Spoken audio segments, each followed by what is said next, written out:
Hi, Micky. How are you? Good, thank you. How are you? I'm good. Enjoying the sun of Dubai. It's very nice Yes. for this time of the year. It's lovely. So tell me about World Mobile Group. What is it in a nutshell? World Mobile, okay, there's a big problem in the world. 2.7 billion people don't have internet. World Mobile is a new economic model to distribute infrastructure, currently where there isn't any. Okay. And how does it work? We have a sharing economy. A sharing economy where people run the network for the people. They put up infrastructure at their houses, wherever that may be.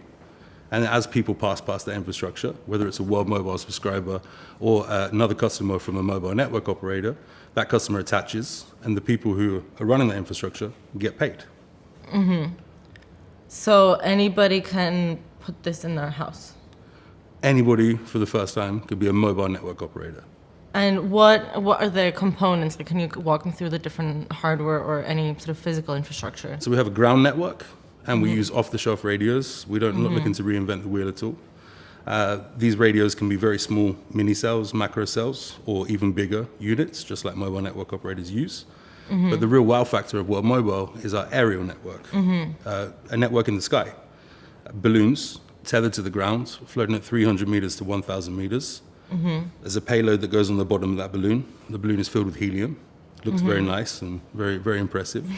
But better than being impressive, it provides huge amounts of coverage. So World Mobile fixes two problems. One, which is what we call the Swiss cheese. And you probably know about the Swiss cheese. As you pass through an area, you sometimes tell your friends or your family or your colleagues or on a Zoom call, hold on 1 second, I'm going through a bad area. And then you pick up the phone 2 seconds, 3 seconds, 30 seconds afterwards, and you're reconnected. So that's what the ground network does. It solves that problem.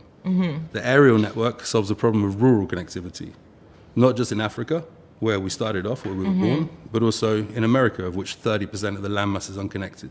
So working together, you actually fix a problem that exists that nobody's been able to fix yet. Why balloons?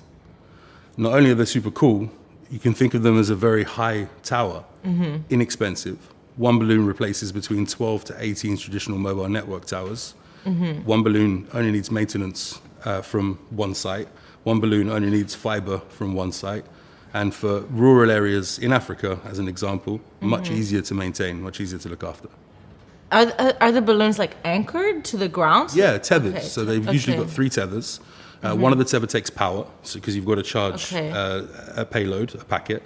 And then the other, it takes connectivity, fiber. There's a trailer at the bottom of the balloon. You plug in your fiber, you plug in your Starlink, you plug in whatever you can get backhaul from, backhaul being internet, and then it's transmitted up to the balloon. And then from the balloon, you have this huge ubiquitous coverage, around 75-kilometer radius. Okay.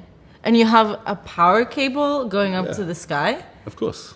And does it need a specific type of power source, or can you just plug it into the wall? It needs a little bit more power than the wall because you're powering a lot of units up there in order to provide the capacity. So we've custom made some antennas for the balloon, for the aerostat, and those are able to connect a lot of people, around 100,000 people to each balloon. 100,000 people per balloon. Yeah. Wow, that's a cool balloon. Yeah, very.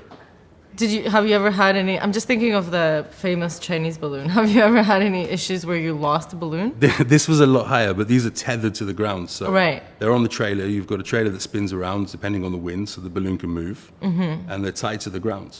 They've been used in military applications for a very long time, for nearly 100 years. And nobody's ever used them for commercial application. We're the first in the world. Wow, okay. And why are you, like, what motivates you as a CEO? Why are you doing this? Firstly, because it's not right that every 1 in 2 people on the planet can't speak to each other. It's not right that people cannot use the internet. The internet brings a lot of opportunity. As you know, a lot of the people that will be watching this interview and have watched your other interviews will use the internet to do so. So that's the first reason. The second reason, it's a massive business opportunity. Whoever fixes the unconnected, whoever serves the underserved, is able to create something that nobody else has done before. But so the balloons, so this still like connects to satellites? No. You feed the fiber up. Okay, you feed the fiber up. And then you distribute it from a special antenna array that goes direct to your handset, unlike satellites. Does this require a connection to like a local internet provider? Okay. And But I guess it takes a lot more bandwidth than... You can feed as much bandwidth as you want into there. So if you've got a Right. 1 gigabyte line or a 5 gigabyte line, it's actually got multiple ports to have Okay. a bandwidth that can be aggregated and then spread out. If you've got 100,000 people, you need a lot of bandwidth to be able to connect them. And you mentioned that this is a sharing economy model and that anybody can be essentially an internet service provider. What is the actual like barrier to entry? How if I wanted tomorrow in Greece to operate my own network with you, how much money do I need to put into it? Like, what is the regulation around it? So we do, as World Mobile Group, we deal with the regulation. So we register as a mobile network operator with the local authority. We then have spectrum. Spectrum is the thing that is in the airwaves that connects to your telephone that makes it magically work. But that's actually just airwaves. It's a very limited resource. But a lot of companies don't have a way to use that spectrum. So we've redefined the way that people can share that spectrum. We started off in Africa. Now we're in the United States of America. And you can buy a device anywhere from $2,000 all the way up until $2.5 million, depending on how many people you want to connect, how far you want to connect, and what you want to do with it. And what is the relationship with these local internet providers? Is it easy for you to convince them to participate? It's very collaborative. Okay. So telecommunications has always been very collaborative. So the difference is that it's not been democratized as of yet. So you as a single person could not really become a mobile network operator for sub $2, $3, $4 million, sometimes $500 million it takes you to become a mobile network operator. So we've broken it down so that every rooftop could essentially become a tower, but you don't have the planning permissions that you need.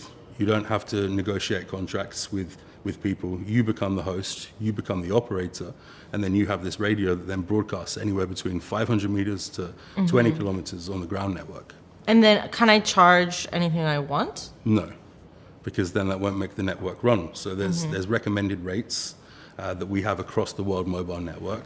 And then as people come and they use your network, seamlessly, by the way, you don't have to give them permission or not give them permission.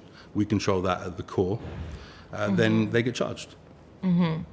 So it's, I mean, I can see what it is a sharing economy, but it is also, in a more traditional sense, just like a different set of tools that like makes this business more accessible to people that otherwise wouldn't have access to it. Legacy business models and legacy infrastructure has literally left half the world offline.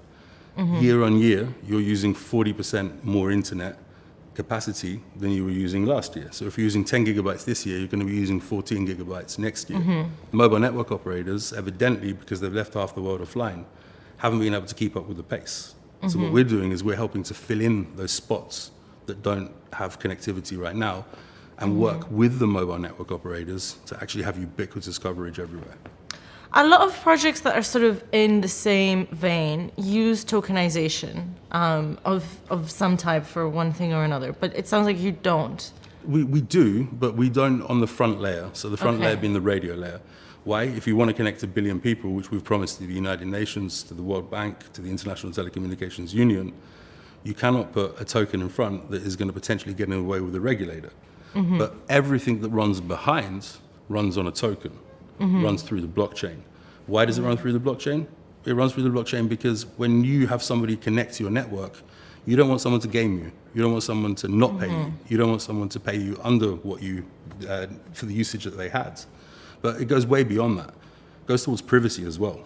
So mobile network operators today, ISPs today, the way that the internet is being built, they have an open channel that they can see everything. They know your location, they take your data, they may sell your data. It's not for me to say, but you can just do a simple Google search to see what happens. As World Mobile, we want to make sure that you don't have to trust us. We don't tell you to trust us. You can use the blockchain to see that you can trust us. And we are the first company, the first mobile network operator to set a new standard to not actually take your data, but give you back the power of your own data. And then you have a choice what to do with it. So what exactly do you track on the blockchain? The same things as mobile network operators would track your location. We make sure the regulator can see that, and we make sure you can see that, but we make sure that we cannot see that. And then you can choose to bring that to the network and exchange that for goods or services or discounts, or you can choose to donate that to a charity, or you can choose to sell that for whatever reason. I don't recommend anyone selling a digital imprint of themselves, but some people wish to. But the difference here is you have a choice. So is that like IP, like all that? There's things that we cannot block because you cannot make a mobile network work if you block those things. But private data about you, your location of your house, your friends' friends, all the different connections that are visible for a mobile network operator to see, we make sure we've created a layer that we can't see any of that. We don't want that. So it's like a sort of permissioned blockchain. It's a public blockchain, blockchain. But parts of it are permission. Okay, interesting. I mean, would you say overall that this is harder to control? I mean, we've seen in recent years, very recently, cases where there is sort of civil or political unrest, and we see the government of whatever country shut down internet access. Is this something that can happen with your model? We're fully compliant to the regulator, so we're not looking to hide any information that a bad actor or a bad actress may undertake.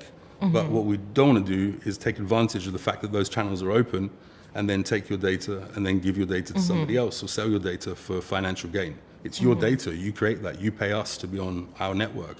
It's not our right to have that data and to monetize it. It's your right. So in those cases, your service would also go down? If a government shut down the service for everybody, they would also shut down the service for us. I mean, yeah, because also you said that you work with a local ISPs. So tell me a little bit about like what is it like working in Africa with this type of hardware infrastructure? What has struck you as challenging or interesting? Africa is very interesting. It's like playing a video game on extreme hard modes. But Africa is a continent with nearly 1 billion people. About 78% of the continent is not connected to meaningful internet. The population is the youngest on the planet, and it just made sense because you've got the most entrepreneurial people. And think how innovative and entrepreneurial they've been so far, and this is without internet access, without fast, affordable internet.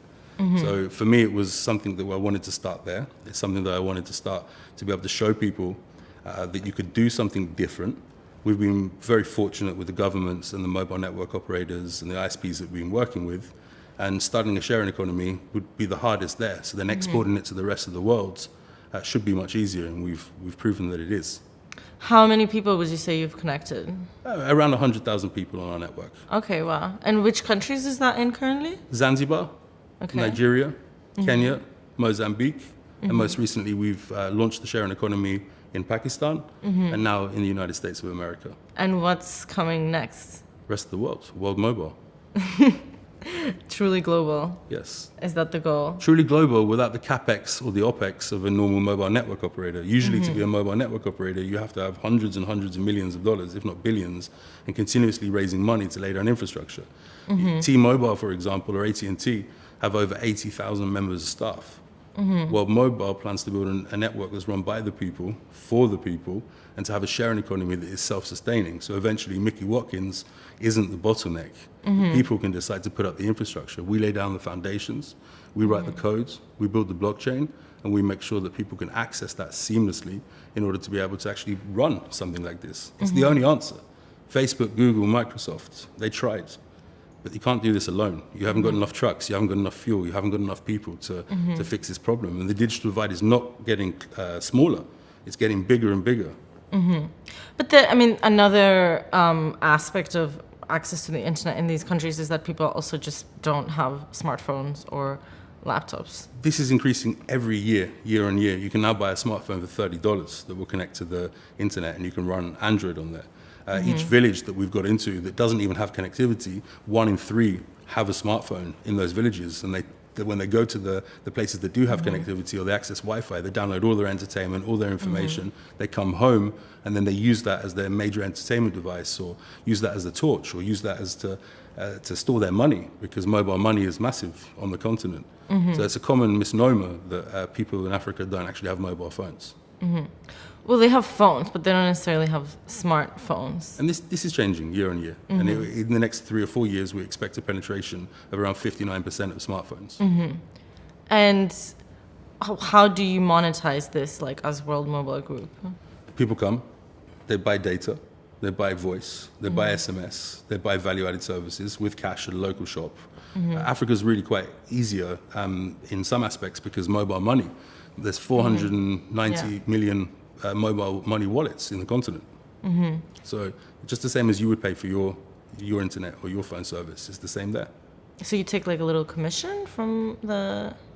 We charge them per gigabyte or per megabyte or per the same as any other mobile network operator would, and then we share that inside our sharing economy. A certain amount goes to our blockchain validator, the Earth nodes. A certain amount goes to the air nodes, that's the radio layer, and a certain amount goes to affiliates who sell SIM cards or who sell the hardware, and then some comes to World Mobile. All right, sounds very interesting. Thank you for speaking with me today, Micky. Thank you very much. Appreciate it.